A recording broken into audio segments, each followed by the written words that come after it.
देवगुरु बृहस्पति कारक हैं ज्ञान के, वृद्धि समृद्धि के और भाग्य के।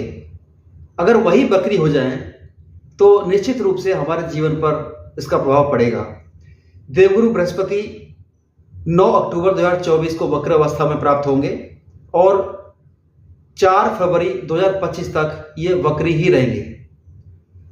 इस अवधि में देवगुरु बृहस्पति 28 नवंबर 2024 को रोहिणी नक्षत्र में, जो कि चंद्रमा का नक्षत्र है, उसमें ये प्रवेश करेंगे और 4 फरवरी 2025 तक ये उसी नक्षत्र में रहेंगे। कोई भी वक्री ग्रह परिवर्तन अवश्य लाता है। तो आइए जानते हैं कि वक्री ग्रह होता क्या है और ये वक्री ग्रह क्यों होता है। तो वक्री ग्रह क्या होता है कि ये एक सूर्य के विशेष दूरी में जब ये कोई ग्रह आता है और पृथ्वी के सापेक्ष जब उसकी गति धीमी पड़ जाती है तो हम बोलते हैं कि ये ग्रह पीछे की तरफ जा रहा है और ये वक्र अवस्था को प्राप्त हो गया है। जबकि कोई भी ग्रह पीछे की तरफ गतिशील नहीं होता है, हमेशा आगे की तरफ ही गतिशील होता है। इसको हम इस उदाहरण से समझ सकते हैं कि यदि हम किसी गाड़ी में यात्रा कर रहे हैं और हमारी गाड़ी की स्पीड है 80 किलोमीटर प्रति घंटा और हम किसी दूसरी गाड़ी को टेक ओवर करते हैं जिसकी स्पीड है 60 किलोमीटर प्रति घंटा। तो जब हम उसको टेक ओवर करते हैं तो वो हमको पीछे की तरफ जाता हुआ प्रतीत होती है वो गाड़ी, लेकिन एक्चुअल में वो पीछे नहीं जा रहा होता है, वो गाड़ी तो आगे ही जा रही होती है।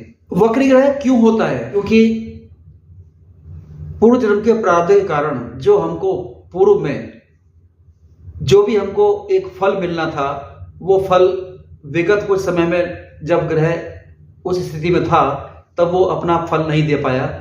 तो आपको अच्छा या बुरा फल देने के लिए वो ग्रह वक्री होता है और वक्र अवस्था को प्राप्त होकर के पिछला कुछ समय में जो भी आपको एक अच्छा या बुरा फल परिणाम मिलना था उसको देने के लिए आता है, जो रह गया था परिणाम वो देने के लिए आता है।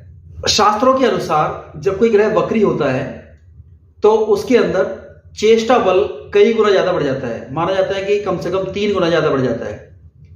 तो ये एक आपको संघर्ष करने की, आपको चेष्टा बल प्रदान करता है।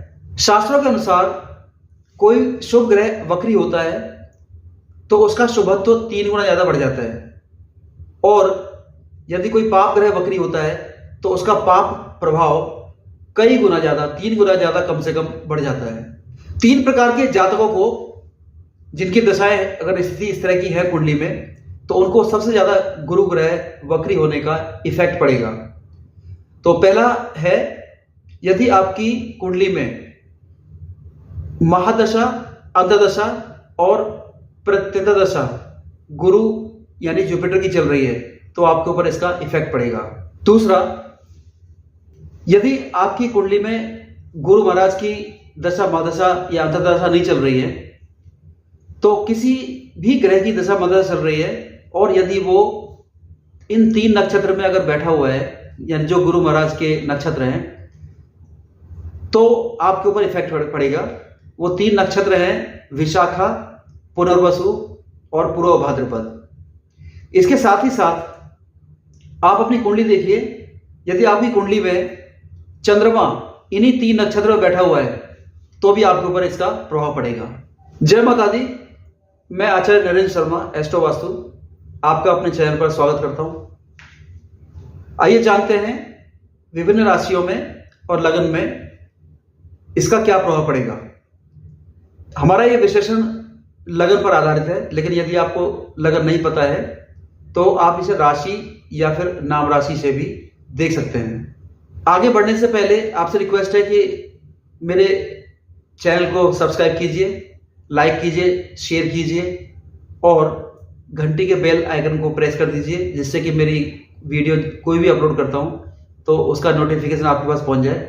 और अगर आपका कोई सुझाव है तो प्लीज कमेंट अवश्य कीजिए। वृष लगन अथवा राशि, टॉरस एसेंडेंट, आपके खुद के लगन पर ही गुरु महाराज वक्री हैं और यहां से वो 5वें भाव पर, 7वें भाव पर और 9वें भाव पर दृष्टि पात्र कर रहे हैं। तो वक्र अवस्था में गुरु महाराज खुद के लगन पे ही, अगर आपके लगन पर ही अगर वक्री हैं तो सबसे ज्यादा इफेक्ट जो पड़ेगा वो वृषभ राशि के जातकों पर पड़ेगा। लगन सिर्फ आपका शरीर ही नहीं है बल्कि आपकी आत्मा भी है, और साथ ही इसका इफेक्ट आपके अन्य जो कार्यकलाप हैं जैसे नौकरी, व्यापार, विवाह, आपका मैरिड लाइफ, आपकी शिक्षा, सभी को प्रभाव पड़ता है, क्योंकि लगन का प्रभाव व्यक्ति के जीवन पर ज्यादा पड़ता है। तो देवगुरु बृहस्पति के वक्री होने से आपके अंदर एक डीप एनालिसिस की भावना आएगी और आप आत्म विश्लेषण कर पाएंगे। आपके अंदर ट्रांसफॉर्मेशन आएगा और आपको बहुत सारे मौके मिलेंगे, बहुत सारी अपॉर्चुनिटी मिलेंगी, आपको हर क्षेत्र में अपॉर्चुनिटी मिलेंगी, जिसमें कि अगर उसको ग्रैब कर लेते हैं तो आपके आने वाला जो समय है 2025 का समय है, वो इसी आपके डिसीजन पर डिपेंड करेगा कि आप इस समय क्या डिसीजन ले रहे हैं। यद्यपि शुभ ग्रह वक्र अवस्था को प्राप्त होता है तो वो अपनी शुभत्व को और बढ़ा देता है, लेकिन फिर भी यहां पर आपका जो डिसीजन है वो सबसे ज्यादा इंपॉर्टेंट रहेगा कि आप इस दौरान क्या डिसीजन लेते हैं। और ये गुरु महाराज की जो स्थिति है वो आपकी कुंडली पर भी काफी हद तक डिपेंड करती है। गुरु महाराज की 5वीं दृष्टि पंचम भाव पर पड़ेगी, जो कि शिक्षा और संतान का भाव है। तो यहाँ पर वक्र अवस्था में अगर शिक्षा के लिए बात करें तो शिक्षा के लिए कुछ डिफरेंट तरीके से आपकी शिक्षा जो है वो तरीके से हो सकती है। हो सकता है कि आपका कुछ सब्जेक्ट चेंज हो जाए, या आप जिस तरीके से आप शिक्षा चाह रहे थे वो उस तरीके से हो करके कुछ अलग तरह से शिक्षा हो आपकी, और वो आपके लिए ज्यादा बेनिफिशियल हो। तो इस तरह का योग यहाँ पर कुछ दिखाई दे रहा है।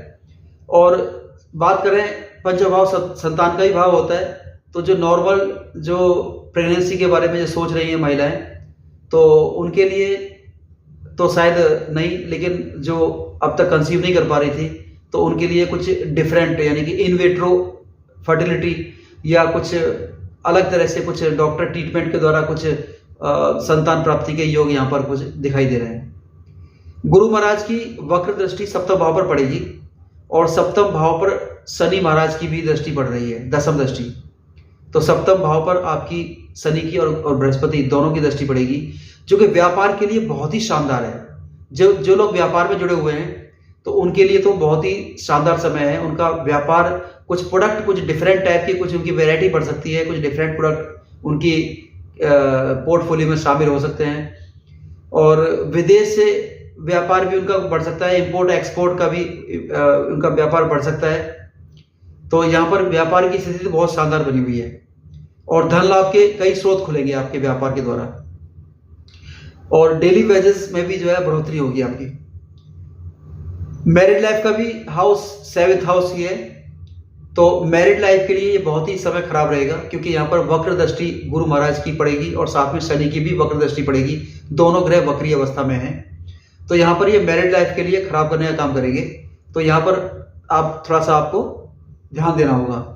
और जिन लोगों का ऑलरेडी पहले से डिस्प्यूट चल रहा है हस्बैंड वाइफ का या पार्टनर का, चाहे वो लाइफ पार्टनर हो, हस्बैंड वाइफ हो या बिजनेस पार्टनर हो, उनका अगर कोई डिस्प्यूट चल रहा है तो इस दौरान ये डिस्प्यूट कोर्ट कचहरी में चला जाएगा और ये डिस्प्यूट आग में घी डालने का काम करेगा। बहुत ज्यादा प्रॉब्लम आ सकती है आने वाले समय में, तो इसका भी आप ध्यान रखिएगा। गुरु महाराज की 9th दृष्टि 9th हाउस पर ही पड़ रही है। 9th हाउस जो कि आपका भाग्य भाव है, और यहां पर आपको भाग्य का भरपूर साथ मिलेगा। साथ ही अगर पिता से अगर आपके संबंध खराब थे तो पिता से संबंध यहाँ पर अच्छे हो जाएंगे, मनमुटाव थे तो यह मनमुटाव खत्म हो जाएगा और उनसे पिता से सहयोग भी मिलेगा। लंबी दूर की यात्रा होगी जिससे कि बहुत सार्थक यात्रा होगी, बहुत लाभ मिलेगा आपको, और हो सकता है कि आप कहीं घूमने का भी प्लान इस दौरान बना लें। धार्मिक यात्राएं भी अवश्य संभावी हैं। देवगुरु बृहस्पति आपके 11th हाउस यानी कि 11वें भाव के भी स्वामी हैं, जो कि इच्छा पूर्ति का भाव है, फुलफिलमेंट ऑफ डिजायर, और साथ में अष्टम भाव के भी स्वामी हैं। तो इस दौरान आपकी कोई बहुत पुरानी कोई इच्छा रही होगी कि मैं जॉब के लिए या व्यापार के लिए या किसी भी वस्तु के लिए आपने जो इच्छा की होगी, बहुत समय से इच्छा रही होगी, इस अवधि में ये आपकी इच्छा अवश्य पूरी होगी। और साथ में आपका जो सोशल सर्किल है वो भी बढ़ेगा। जो यूट्यूब या ऑनलाइन काम करते हैं, यूट्यूबर हैं या किसी इस सोशल साइट्स पे अर्निंग जो करते हैं, तो उनके लिए बहुत ही अच्छा समय है। यहाँ पर उनकी अर्निंग कई गुना ज्यादा बढ़ जाएगी।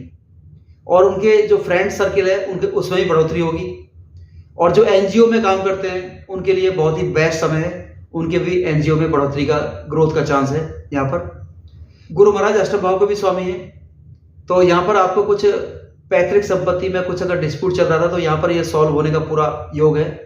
साथ ही कुछ अनअर्न्ड इनकम, यानी कि जो आपकी बिना मेहनत के द्वारा जो इनकम आपने कुछ करना चाहते हैं या कुछ की होगी, तो उसके लिए भी ये बेस्ट समय है। जैसे कि कोई इंश्योरेंस पॉलिसी आपने ली हो तो वो मैच्योर हो गई तो वो पैसा मिल सकता है। कोई लॉटरी सट्टा बाजार, ये आपको इसमें बेनिफिट मिल सकता है। कोई शेयर में आपने इन्वेस्टमेंट किया और वो अचानक से बढ़ गया, कोई प्लॉट आपने खरीदा उसकी कीमत अचानक से बढ़ गई, तो इस तरह का कुछ अनअर्न्ड इनकम यहाँ पर बढ़ने का पूरा चांस है। और स्पेशली जो लोग सीए हैं, टैक्सेशन में काम करते हैं, टैक्स एडवोकेट हैं, या मैन्युफैक्चरिंग के क्षेत्र में काम करते हैं, या फिर पीएचडी रिसर्च कर रहे हैं, एमफिल कर रहे हैं, डिटेक्टिव हैं, जासूसी के क्षेत्र में काम करते हैं, या किसी भी प्रकार के जो सिक्योरिटी इक्विपमेंट में काम करते हैं, डीआरडीओ जैसे है, या फिर कोई किसी प्रकार का कोई सिक्योरिटी तंत्र, सीसीटीवी कैमरा आदि में कोई काम करते हैं, या सिक्योरिटी फोर्सेस में काम करते हैं, उनके लिए बेस्ट समय है। सावधानी आपने क्या बरतनी है कि एक तो ये कि गुरु महाराज आपके लगन पर ही वक्री हैं,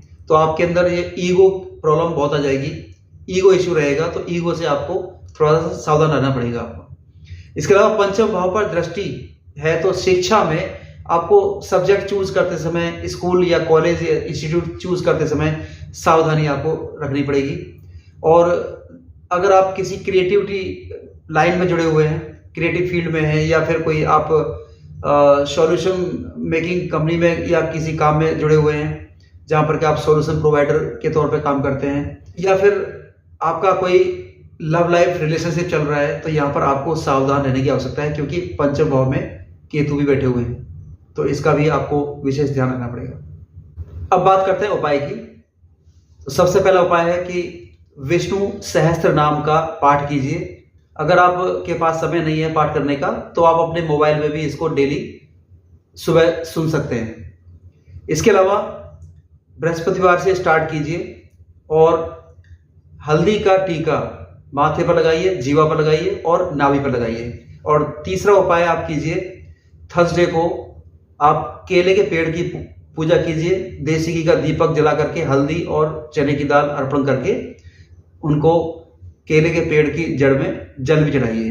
अगर ये तीनों उपाय अगर आप ये करेंगे या कोई भी उपाय कर लेंगे तो आपका बृहस्पति जो बुरा इफेक्ट अगर दे रहा है तो वो आपको बुरा इफेक्ट नहीं देगा, बल्कि आपको शुभ इफेक्ट देगा। मिलते हैं ऐसी ही अगली वीडियो में, तब तक के लिए जय माता दी।